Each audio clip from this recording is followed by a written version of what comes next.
Okay, तो देखते हैं हमारा अगला क्वेश्चन। अगले क्वेश्चन में हमसे क्या कहा गया है, let's check that. 2020 world cup is being organised by Bangladesh. 2020 world cup का किसने ऑर्गेनाइज किया, बांग्लादेश ने ऑर्गेनाइज किया है। Different teams are participating in this world cup, अलग अलग टीम पार्टिसिपेट कर रही है। There are some new teams which are also participating in this, कुछ नई टीम भी हैं जो इस बार हिस्सा ले रही हैं। 7 new teams which are participating for the first time are, अब इन्होंने उन 7 नई टीमों का नाम बताया है जो फर्स्ट टाइम पार्टिसिपेट कर रही है। Afghanistan, Nepal, UAE, Bangladesh, Netherland, Hong Kong and Ireland, ये 7 नाम हैं। फिर फर्दर ये लोग कह रहे हैं they will be playing their practice matches at different places, ये लोग अपने प्रैक्टिस मैच अलग अलग जगहों पे भी खेल रहे हैं। अलग अलग जगहों के नाम क्या हैं, Mirpur, Chittagong, Sylhet, Dhaka, Bogra, Khulna and Fatullah, but not necessarily in the same order, जरूरी नहीं है कि वो इसी क्रम में हो। आगे क्या कह रहे हैं, on different days of the week starting from Monday, मतलब अलग अलग डेज में ऑर्गेनाइज हो रहे हैं और शुरुआत कब से हो रही है, मंडे से हो रही है। Means Monday, Tuesday, Wednesday, Thursday, Friday, Saturday और संडे, ये आपकी डेज बेस्ड पजल है। लेकिन अब यहाँ पे सिर्फ हमको डेज के साथ एक अरेंजमेंट नहीं करना है, यहाँ पे 3 वेरिएबल्स हैं। एक तो डेज का है, जैसे कि अभी हमने फ्लोर में भी किया था, 3 वेरिएबल हमने फ्लोर में भी डील किया था ना, सेम चीज़ अब हम डेज में भी 3 वेरिएबल के साथ डील करेंगे। एक तो हमारा डेज का कॉन्सेप्ट है, एक डिफरेंट कंट्रीज जो पार्टिसिपेट कर रही हैं और जो अलग अलग जगहों पे प्रैक्टिस कर रही हैं उसका भी 3 वेरिएबल है। मतलब डेज बेस्ड पजल का भी ये अगला लेवल है। ठीक है, आई गेस इंट्रोडक्शन पार्ट आपको समझ में आ गया है। चलिए फिर देखते हैं हमारी बेसिक हिंट क्या कह रही है। सबसे पहला इंस्ट्रक्शन कह रहा है Afghanistan will be playing eight Chittagong. Afghanistan और चिट्टागोंग का कॉम्बिनेशन एक साथ रखना है, हम साइड में कहीं लिख लेते हैं। अफगानिस्तान और चिट्टागोंग का कॉम्बिनेशन एक साथ होगा, ठीक है। But neither on Friday nor on Monday, Friday और मंडे इन दोनों दिन अफगानिस्तान का फ्राइडे भी कैंसिल है और मंडे भी कैंसिल है। अफगानिस्तान का ऑर्गेनाइजेशन नहीं रखा जाएगा क्योंकि आपको कहा गया neither on Friday nor on Monday, तो इन दोनों डेज पे ये कॉम्बिनेशन वर्कआउट नहीं करेगा। आगे बढ़ते हैं। द होस्ट कंट्री कौन सी थी, Bangladesh. The host country will be playing on Thursday. Thursday को कौन सी कंट्री खेल रही है, मतलब थर्सडे को बांग्लादेश खेल रही है। चलिए okay. The host country will be playing on Thursday at बेगरा। अब इनके प्रैक्टिस मैच जगह वाली भी नाम बता दिया गया है, जगह कौन सी है, बेगरा है। क्लियर है। चलिए बढ़ते हैं हमारी अगली हिंट की तरफ। There is a gap of 1 day between Afghanistan and Bangladesh. Afghanistan और बांग्लादेश के बीच में एक दिन का गैप हो रहा है। फिर वही बात, 2 पॉसिबिलिटी आई हैं यहाँ पे आपके पास फिर से। एक तो आप अफगानिस्तान को यहाँ पे भी प्लेस कर सकते हैं, एक आप अफगानिस्तान को यहाँ पे भी प्लेस कर सकते हैं सैटरडे में भी, क्यों रेस्ट्रिक्टेड पोजीशन फ्राइडे के लिए थी, सैटरडे के लिए नहीं थी। अब हम एक काम करते हैं, दोनों पॉसिबिलिटी को साइमल्टेनियसली लेके चलेंगे। तो जब साइमल्टेनियसली लेके चल रहे हैं तो ये हमने लिख दिया अफगानिस्तान, और जब ये अफगानिस्तान हो गया तो अफगानिस्तान के साथ कॉम्बिनेशन किस जगह का था, चिट्टागोंग के साथ था, तो इसका मतलब ये आ गया चिट्टागोंग। लेकिन हम इसके लिए श्योर नहीं है, इसलिए अब हम एक साइड इधर भी लेके चल रहे हैं कि ट्यूसडे को यहाँ पे हमने रख दिया अफगानिस्तान और एज पर रिजल्ट यहाँ पे रख दिया चिट्टागोंग। बांग्लादेश और बेगरा को भी हम यहाँ पे लिख लें ताकि हम कंफ्यूज ना हो लेटर ऑन। हालांकि ये बहुत ज़रूरी नहीं है, आप आसानी से समझ जाइए इसलिए मैंने लिखा है, ठीक है। हालांकि जो हम इंस्ट्रक्शन इधर कर रहे हैं वो हम इधर भी एज इट इज करते चल रहे हैं। डिफरेंसेस इस एक के रेस्पेक्ट में बाकियों में होता जाएगा। बहुत हार्ड एंड फास्ट रूल्स नहीं है कि आपको ये लिखना ही है, ठीक है, but it depends on you. अगर आप कंफर्टेबल समझ रहे हैं then please carry on with that. चलिए फिर देखते हैं हमारी अगली हिंट, और अगली हिंट क्या कह रही है। अगली हिंट कह रही है Hong Kong will be playing the match before Ireland. अब देखिए यहाँ पे इमीडिएटली वर्ड यूज नहीं किया है, बिफोर मतलब कहीं पर भी हो सकता है, बट आफ्टर नीदरलैंड, फिर इमीडिएटली नहीं यूज किया, मतलब नीदरलैंड के बाद कहीं पर भी आप नीदरलैंड की प्लेसिंग कर सकते हैं। एट सिलेट ऑन वेंसडे, ये किसके बारे में बात कर रहा है, हांगकांग के लिए कह रहा है कि हांगकांग आपका आ गया वेंसडे को, और जगह कौन सी हो रही है डिसाइड, सिलेट। दोनों साइड से हमने रख दिया यहाँ पे हांगकांग और ये जगह डिसाइड हो गई सिलेट, ठीक है। अब आगे बढ़ते हैं। आगे बढ़ने पे कह रहा है Ireland will be playing on the last day of the week. ये जो लास्ट डे है वीक का, इसमें कौन सा सिटी आ रही है? आयरलैंड आ रही है। तो हमने इधर से भी आयरलैंड रख दिया और यहाँ से भी आयरलैंड रख दिया, ठीक है। अब देखिए वहां पे एक हिंट और थी, Hong Kong will be playing the match before Ireland. Hong Kong का मैच आयरलैंड से पहले होगा, डेफिनेटली हो रहा है, लेकिन नीदरलैंड के बाद हो रहा है। अब नीदरलैंड के बाद का मतलब क्या हुआ? इन दोनों में से, इसमें से अगर हम मान के चलेंगे तो या तो नीदरलैंड यहाँ आएगा या तो नीदरलैंड यहाँ आएगा। हम किसी एक के लिए श्योर नहीं है, तो यहाँ पे हमने एक रिमार्क मार दिया कि दो पॉसिबिलिटी बन के आ रही है। अच्छा, इस डायग्राम से देखेंगे तो इस डायग्राम से एकदम क्लियर कट डिसाइडेड है कि यही नीदरलैंड है, क्योंकि यहाँ पे हांगकांग के अबव में एक ही जगह ही वैकेंट है, तो इसके हिसाब से हम यही रख देंगे। लेकिन यहाँ पे दो वैकेंट हो रही है, तो हम एक के लिए श्योर नहीं हो पाएंगे, क्योंकि हमसे इमीडिएटली वर्ड नहीं यूज किया गया, मतलब तत्काल वाला, ठीक है। आगे बढ़ते हैं। आगे बढ़ने पे कह रहा है Nepal will be playing at Fatullah. मतलब क्या हुआ कि ये नेपाल और फतुल्ला का कॉम्बिनेशन होगा, जैसे अफगानिस्तान और चिट्टागोंग का था। नेपाल और फतुल्ला भी they are working as a combo pack. इनको आप जहां भी प्लेस करेंगे एक साथ ही प्लेस करेंगे। No match will be played at Mirpur on Monday. मतलब मंडे के दिन यहाँ पे मीरपुर कैंसल्ड आउट है। मीरपुर का स्लॉट मंडे में वहां पे बिल्कुल नहीं होना है। आगे बढ़ते हैं। The match at Khulna will be placed on last day of the week. Khulna में जो गेम हो रहा है वो लास्ट डे जा रहा है, तो ये संडे जा रहा है लास्ट। इसका मतलब आयरलैंड प्रैक्टिस करेगा खुलना में, तो ये यहाँ दोनों जगह पे हमने खुलना की प्लेसिंग कर दी। यहाँ पे भी रख दिया, यहाँ पे भी रख दिया। आगे बढ़ते हैं। आगे बढ़ने पे क्या कह रहा है? The match eight Dhaka will be played on Tuesday. मंगलवार के दिन ढाका में होगा, तो इसके हिसाब से ये हो गया ढाका, ठीक है। लेकिन अब आप जरा इसमें देखिए, इसके हिसाब से यहाँ पे तो ऑलरेडी अलॉटेड पोजीशन है। अब हम ढाका के लिए कहाँ से स्पेस बच रही है? इसका मतलब क्या हुआ? हम ये जो इसको लेके चल रहे थे, ये पॉसिबिलिटी हमारी गलत हो गई। हालांकि आपको बनाते वक्त लगा होगा कि यहाँ पे तो नीदरलैंड की प्लेसिंग हो गई है और इसमें तो दो पॉसिबिलिटी बन के आ रही है, तो जरूर यही अरेंजमेंट सही होगा, ये वाला गलत होगा। आप कभी भी क्लियरली इसलिए डिसाइड नहीं कर सकते हैं क्योंकि ये पजल है, इसका काम ही है आपको पजल्ड करना, और वो अलग अलग डिफरेंट लैंग्वेजेस से पजल करते रहते हैं। हमें देखने में जो इम्पैक्ट आता है हमेशा उसके बेसिस पे हम अपना ओपिनियन नहीं बना सकते। ये रीजनिंग है, आपको एक अटेम्प्ट लेना पड़ेगा ही पड़ेगा, because we have to play a safe game. हमको बहुत सावधानी से चलना पड़ेगा, ठीक है। आगे बढ़ते हैं। अब हमारी ये पॉसिबिलिटी कैंसल्ड आउट हो गई, तो अब जो भी बच रहा है हम इसी में प्लेस करेंगे, ठीक है। आगे देखते हैं। चलिए आगे देखते हैं। लास्ट हिंट हमसे क्या कह रही है? No match will be played at Fatullah on Tuesday and Friday. मतलब आप फतुल्ला को ट्यूसडे और फ्राइडे के स्लॉट में नहीं रखेंगे। यहाँ पे आप फतुल्ला नहीं रख सकते, ट्यूसडे ऑलरेडी अलॉटेड है। तो जब ये कैंसिल आउट हो गया तो फतुल्ला के लिए एक ही जगह बच रही है, मंडे। तो यहाँ पे हमने किसकी प्लेसिंग कर दी? फतुल्ला की प्लेसिंग कर दी। अब देखिए यहाँ पे आपने लिख रखा था ना, फतुल्ला के साथ नेपाल का कॉम्बिनेशन वर्कआउट कर रहा है, तो यहाँ पे कंट्री नेपाल हो गई। अब हमारे पास ये जो सिटीज आपके पास बांग्लादेश की डिफरेंट दी हुई थी, इसमें सिर्फ एक ही नाम मिसिंग है। कौन सा? मीरपुर। मीरपुर के लिए कंडीशन क्या थी कि मंडे को नहीं होगा, ठीक है। हमारे पास एक ही जगह बच रही है, तो हमने यहाँ पे रख दिया मीरपुर को फ्राइडे में। अब एक चीज और देखिए, यहाँ पे आपने 2 डॉटेड मार्क लगाया था, 2 डॉट लगाया था ना, कि नीदरलैंड या तो यहाँ होगा या तो यहाँ होगा।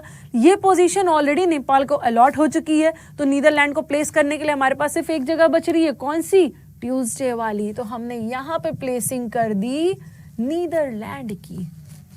अब हमारे पास कंट्री के स्लॉट में सिर्फ एक ही नाम मिसिंग है। कौन सा नाम मिसिंग है हमारे पास? यूएई का, तो वो हमने यहाँ पे प्लेस कर दिया। हमारा अरेंजमेंट सिंप्लीफाई हो गया। डेज बेस पजल में भी हमने वेरियस पॉसिबिलिटीज के साथ डेज बेस पजल को भी डील कर लिया। तो माय डियर फ्रेंड्स, अब तक आपने कई तरीके की पजल सिंप्लीफाई करी है। आपने क्लासिफिकेशन की पजल सिंप्लीफाई की, फिर क्लासिफिकेशन का थोड़ा वर्स स्वरूप भी देखा, फिर कैटेगरी बेस्ड पजल सिंप्लीफाई करी, फिर कैटेगरी का भी थोड़ा वर्स स्वरूप देखा, वो भी ब्लड रिलेशन के साथ जब इन्वॉल्व हो गया था, वो भी सिंप्लीफाई किया। हमने फ्लोर बेस्ड पजल भी सिंप्लीफाई की, फिर उसको थोड़े और बुरे स्वरूप में भी सिंप्लीफाई किया। फिर हमने डेज बेस्ड पजल भी सिंप्लीफाई की थी और फिर उसका वेरिएबल इंक्रीज करके भी सिंप्लीफाई किया। हमने हर तरीके की मैक्सिमम से मैक्सिमम पजल सिंप्लीफाई कर ली है। वैरायटी ऑफ पजल, जितनी भी वैरायटी बनती है हमने वैरायटी सिंप्लीफाई कर ली है, लेकिन अभी भी स्कोप बच रहा है। अभी भी स्कोप किस चीज़ का बच रहा है? सरप्राइजेस का बच रहा है। आने वाले समय में बहुत ढेर सारे सरप्राइजेस आपके लिए इंतज़ार कर रहे हैं, लेकिन मैं आपको कुछ सरप्राइजेस के साथ ज़रूर अपडेट करूंगी। जो मैंने आपको इंट्रोडक्शन में भी बताया था कि हम लोग लास्ट में एक सरप्राइजेस सेक्शन रखे हैं, उसमें हम सिटिंग, पजल, जितने भी टॉपिक हैं, कोडिंग, जिनकी नए नई ऑर्गेनाइजेशंस ने नए नए सवालों की फ्रेमिंग कर दी है, उनसे डील करेंगे। इसी पजल का एक सरप्राइज हम उस सरप्राइज सेक्शन में भी डील करेंगे, जब इस पजल को, ये तो हमारे स्टैंडर्ड तरीके थे और इन स्टैंडर्ड तरीकों में हमने लैंग्वेज को मेस्ड अप किया है। कुछ सरप्राइजेस भी होंगे जो हम उन सरप्राइजेस सेक्शन में डील करेंगे। ओके, अब आते हैं हमारे इस पजल के अगले लेवल पे। आपको यहाँ पे दिख रहा होगा ये एक डेज बेस्ड पजल है। चलिए देखते हैं आफ्टर ऑल इस पजल में है तो है क्या नया, देखते हैं। In career power the students, अब यहाँ पे नंबर ऑफ स्टूडेंट्स देखते हैं कौन कौन, PQRSTUV and W, मतलब टोटल नंबर ऑफ स्टूडेंट्स 8 हैं। They are studying and they come to the institute by different mode of transportation. क्या क्या उनके ट्रांसपोर्टेशन के डिफरेंट मोड्स हैं उनको भी देखते हैं क्या क्या है। मेट्रो, बाइक, कार, बस, auto, rickshaw, taxi and more over a cab, but not in the same order. ठीक है, अब आगे आते हैं, मतलब अभी तक हमें 2 वेरिएबल्स मिल चुके हैं। अगला देखते हैं, अभी हमारी इंट्रोडक्शन पार्ट खत्म नहीं हुआ है। नेक्स्ट क्या कह रहा है, they are selected in different government exam, ये लोग अलग अलग गवर्नमेंट एग्जाम में सिलेक्ट भी हुए हैं। They are planning to give a gift individually for other aspirants, ये लोग अदर दूसरे एस्पिरेंट्स को गिफ्ट भी दे रहे हैं। अब मतलब थर्ड वेरिएबल, अब डिफरेंट डिफरेंट गिफ्ट्स के हैं क्या क्या यहाँ पे अलग अलग गिफ्ट, शर्ट है, पेन है, डायरी है, मेडल है, फ्लावर है, कप है, फोटो फ्रेम है और वॉल क्लॉक है, but not necessarily in the same order. In a week starting from Sunday to Saturday, चौथी चीज आ गई। मतलब यहाँ पे हमारे पास वेरिएबल कितने हैं, 4 वेरिएबल हैं। एक तो पर्सन है, एक डेज है, एक अलग अलग ट्रांसपोर्टेशन के मोड हैं और more over different different gifts हैं, मतलब 4 वेरिएबल बेस्ड पजल है। चलिए फिर देखते हैं इस पजल को आफ्टर ऑल हम सिंप्लीफाई करेंगे तो करेंगे कैसे। ठीक है, चलिए मैंने यहाँ पे एक चार्ट बना लिया है। ठीक है, यहाँ पे ये डेज का डिस्ट्रीब्यूशन किया है, ये पर्सन के कॉन्टेक्स्ट में है, ये डिफरेंट डिफरेंट ट्रांसपोर्टेशन के कॉन्टेक्स्ट में, और ये गिफ्ट का सेगमेंट है। सबका अलग अलग मैंने यहाँ पे चारों वेरिएबल्स के लिए बना के रखा है। अब मेरे पास जितनी भी हिंट्स आएगी उनको हम अरेंज करते चलेंगे, जिनको नहीं कर पाएंगे उनको सिम्बॉलिकली कर लेंगे, जैसा कि हम ट्रेडिशनली करते रहते हैं। ओके, आते हैं हमारी सबसे पहली हिंट पे। क्या कह रही है, P is going to give a gift before Q, मतलब P जो है वो Q से पहले गिफ्ट देगा, लेकिन किसके बाद है, बट आफ्टर W, लेकिन W के बाद में है। बट यहाँ पे इन्होंने इमीडिएटली या नेक्स्ट वर्ड यूज नहीं किया है, तो इनके बीच के गैप को लेकर हम श्योर नहीं हो सकते हैं कि यहाँ P और Q के बीच में कितना गैप आएगा और P और W के बीच में कितना गैप आएगा। बराबर भी हो सकता है और इवन भी हो सकता है, हम इसको लेकर श्योर नहीं हो सकते। ठीक है, चलिए आते हैं अगली हिंट पे। नेक्स्ट हिंट क्या कह रही है, W who is not going by car, W के बगल में इन्होंने कॉमा लगा के लिखा है who is not going by car, मतलब W और कार का कॉम्बिनेशन नहीं बनना है। आगे बढ़ते हैं, The student who is going to give a diary is going to institute by rickshaw, मतलब डायरी और रिक्शा का इंटर कॉम्बिनेशन बनना है। अब हमने इसको भी कहीं साइड में लिख दिया क्योंकि हम इसको लेकर भी श्योर नहीं है। डायरी और रिक्शा का इंटर कॉम्बिनेशन बन के आएगा। चलिए आगे बढ़ते हैं, R is going by bike. Okay, R का कॉम्बिनेशन किसके साथ बनाया इन्होंने, बाइक के साथ बनाया है। And he does not gift on a week's starting day, R का कहाँ पे नहीं होना है, स्टार्टिंग पे नहीं आना है। यहाँ पे हमें आर की प्लेसिंग नहीं करनी है। आपके दिमाग में कोई डाउट तो नहीं कि यहाँ पे मैंने संडे से क्यों शुरू किया, मंडे से नहीं किया, क्योंकि वहां पे इंस्ट्रक्शन में दिया हुआ था starting from Sunday to Saturday. हमें क्वेश्चन नहीं, वो हिंट दे दी है कि इसकी शुरुआत संडे से करनी है और एंड किस पे करना है, सैटरडे पे। ठीक है, चलिए आते हैं हमारी अगली हिंट क्या कह रही है, the student who is giving wall clock is going to institute on a day just after, now check that word, just after the day on which cup and flower are gifted, मतलब cup और flower, अब इसको भी कहीं अलग से लिखना पड़ेगा। कप और फ्लावर मतलब ये दोनों शायद कहीं ना कहीं साथ में आने वाले हैं। ठीक है। कप और फ्लावर इन दोनों के जस्ट बाद में ऑन द नेक्स्ट डे बोला है, इसका मतलब जस्ट बाद वाला आया है। कप और फ्लावर के जस्ट बाद में आपको किसको रखना है? वॉल क्लॉक को रखना है, ठीक है। इस डेज में जब हम लोग इसको अरेंज करेंगे तो कप और फ्लावर के जस्ट बाद में वॉल क्लॉक को आना है। चलिए अगली हिंट पे आते हैं। नेक्स्ट वन कह रही है W likes to give shirt and she does not go by taxi.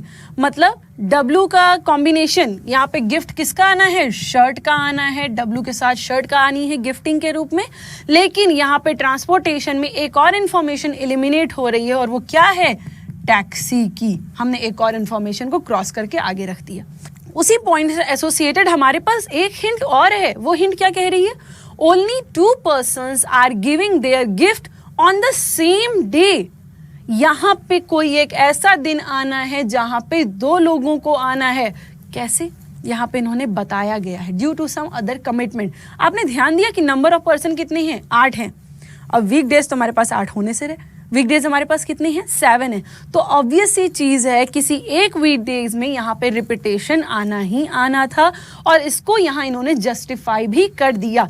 कोई एक डे ऐसा है जहाँ पे 2 पर्सन, अब नाउ रिमेंबर, अगर पर्सन 2 होंगे तो ट्रांसपोर्टेशन के मोड भी 2 होंगे। मोर ओवर यहाँ पे गिफ्ट के भी कॉलम में हमें कहीं 2 चीजों को लिखनी पड़ेगी, बट किसी एक ही डे के कॉन्टेक्स्ट में अलग अलग नहीं, ठीक है। चलिए आते हैं हमारी अगली हिंट पे। नेक्स्ट वाली क्या कह रही है? अगली हिंट कह रही है the person who is coming to institute by auto likes to give gift on Thursday.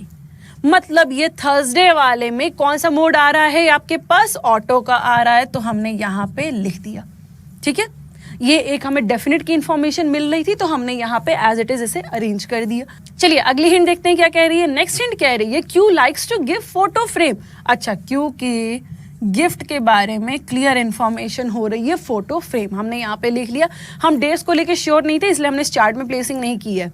On the day exactly between the days on which medal and wall clock are gifted. मतलब इसको Q को कहीं ना कहीं, देखिए अब यहाँ पे इन्होंने कहा है immediately, Q likes to give photo frame on the day immediately between the days on which medal and wall clock are gifted. मतलब मेडल और वॉल क्लॉक के जस्ट बीच में ही फोटो फ्रेम को आना है। मतलब यहाँ पे नीचे कोई एक पर्सन और आना है, ठीक है। लेकिन अब इन दोनों में से किसको मेडल होना है, किसको वॉल क्लॉक होना है, हम श्योर नहीं है। तो मेडल ऑब्लिक वॉल क्लॉक, मैंने फर्स्ट लेटर दोनों का लिख दिया और इस अगले पर्सन के लिए भी medal oblique wall clock, just in दोनों के ऊपर नीचे में ही अरेंज करना है, ठीक है। आगे बढ़ते हैं।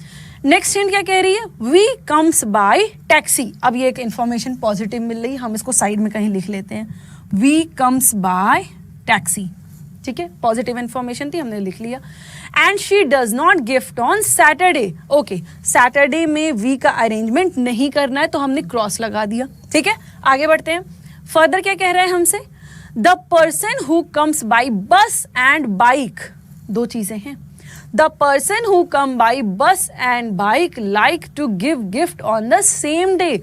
मतलब बस और बाइक को हमें एक साथ प्लेसिंग करनी है। चलिए एक इंस्ट्रक्शन के रूप में लिख लेते हैं, बस और बाइक को एक साथ ही रखना है, क्योंकि आपसे कहा गया था ना कोई एक डे ऐसा होना है जहाँ पे 2 लोग को आना है। तो जब 2 लोग को आना है तो ट्रांसपोर्टेशन के मोड भी 2 होंगे और इन दोनों को हमें साथ में ही रखना है।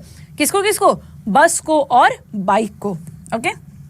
चलिए आते हैं, हमारी अगली हिंट क्या कह रही है? The person who gives photo frame comes by metro. Photo frame वाला पर्सन किससे आ रहा है? मेट्रो से आ रहा है। यहाँ ट्रांसपोर्टेशन का मोड क्लियर हो गया, बट रिमेंबर अभी भी हम अपने इस बेसिक चार्ट में प्लेसिंग नहीं कर सकते क्योंकि डेफिनेट की इंफॉर्मेशन इसके कॉन्टेक्स्ट में नहीं मिल पा रही है, इसलिए हम सब साइड में लिखते चल रहे हैं जितनी भी राम कहानी, जितनी भी स्टोरी लाइन दी गई है। आगे बढ़ते हैं। फर्दर कह रहा है T who comes to institute by auto. कौन आता है? टी आता है। मतलब अब यहाँ पे हम एक प्लेसिंग डेफिनेट कर सकते हैं। यहाँ पे कौन सा पर्सन आ गया? टी।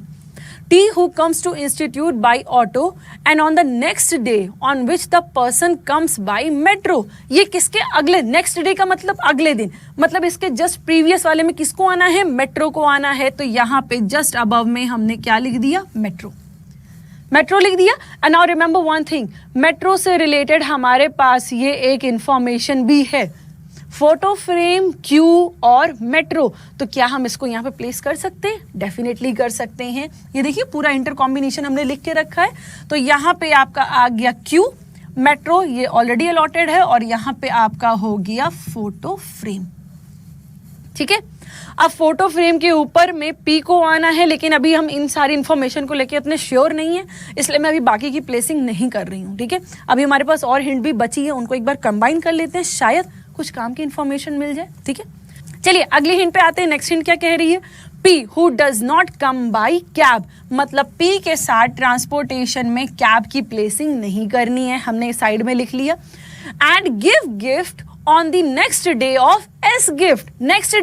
नेक्स्ट डे से अब एक इंफॉर्मेशन क्लियर हो रही है कि पी के ऊपर किसको आना है? एस को आना है, क्योंकि एस के जस्ट बाद में पी की प्लेसिंग है। देखिए नाउ रिमेंबर, इसीलिए मैंने आपको कहा था कि पी को क्यू और डब्ल्यू के मिड में प्लेस करने के लिए, एकदम मिड में, एग्जैक्टली मिड में प्लेस करने के लिए हम श्योर नहीं थे, क्योंकि वहां पे उन्होंने इमीडिएटली जैसा वर्ड यूज नहीं किया था।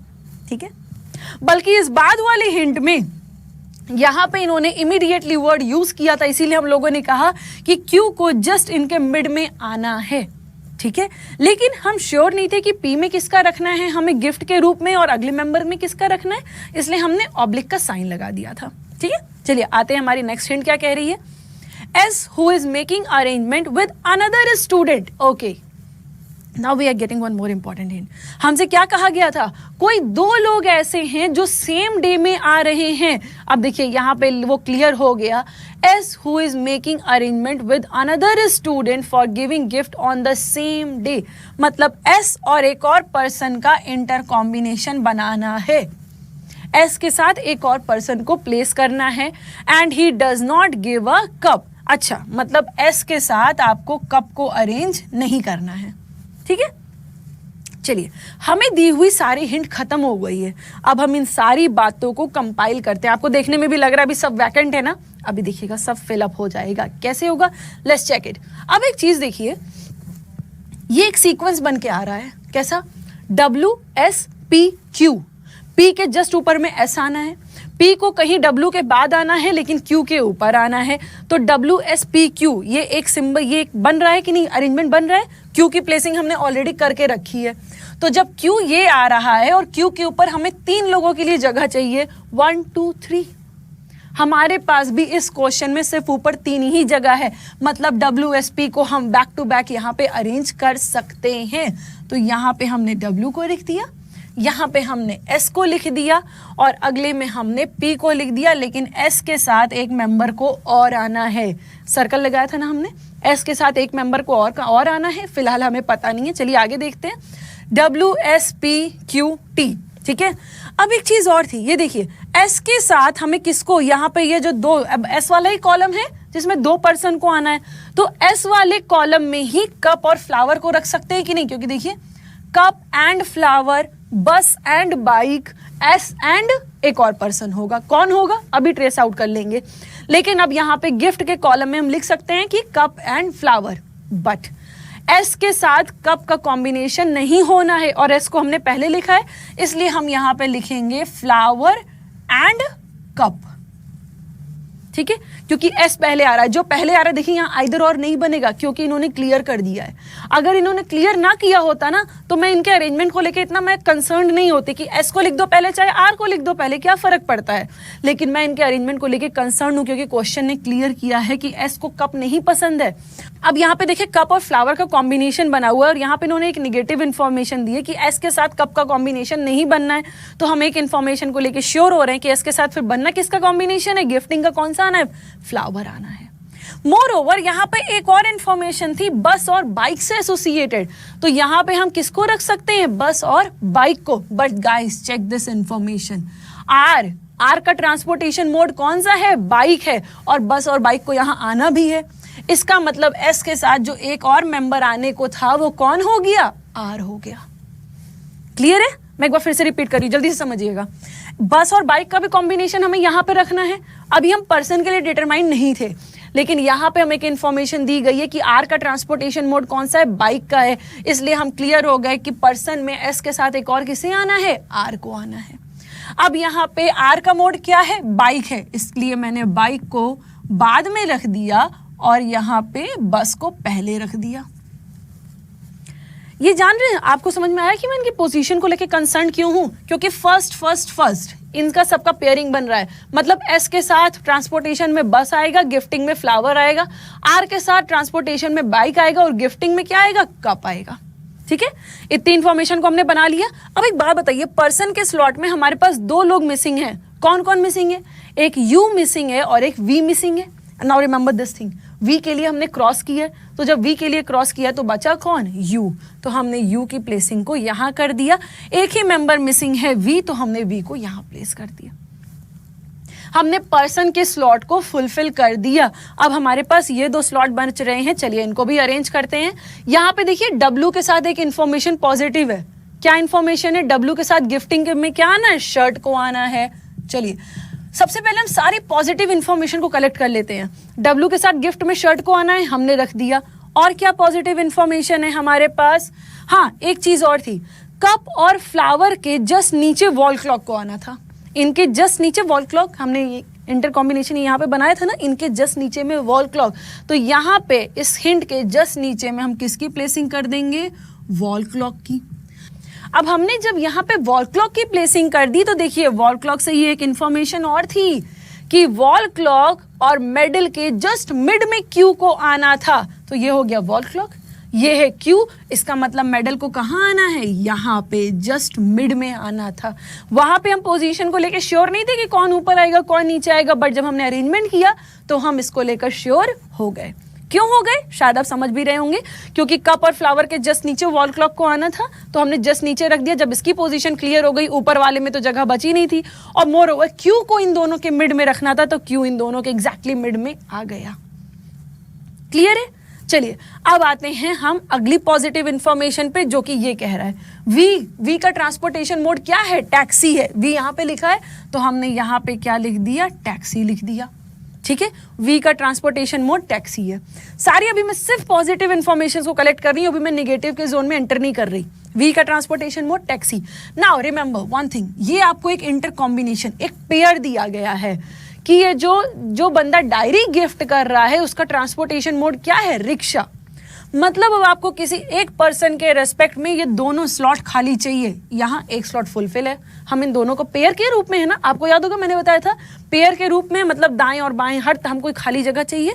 यहाँ पे खाली नहीं है दोनों, यहाँ पे है बट ओनली 1 वैकेंट है, दोनों नहीं है। यहाँ पे भी खाली 1 वैकेंट है, यहाँ पे भी सिर्फ 1 वैकेंट है। ओके, तो यही एक जगह आ रही है जहां पे ये दोनों प्लेसें खाली हैं और इनको हम प्लेसिंग कर सकते हैं।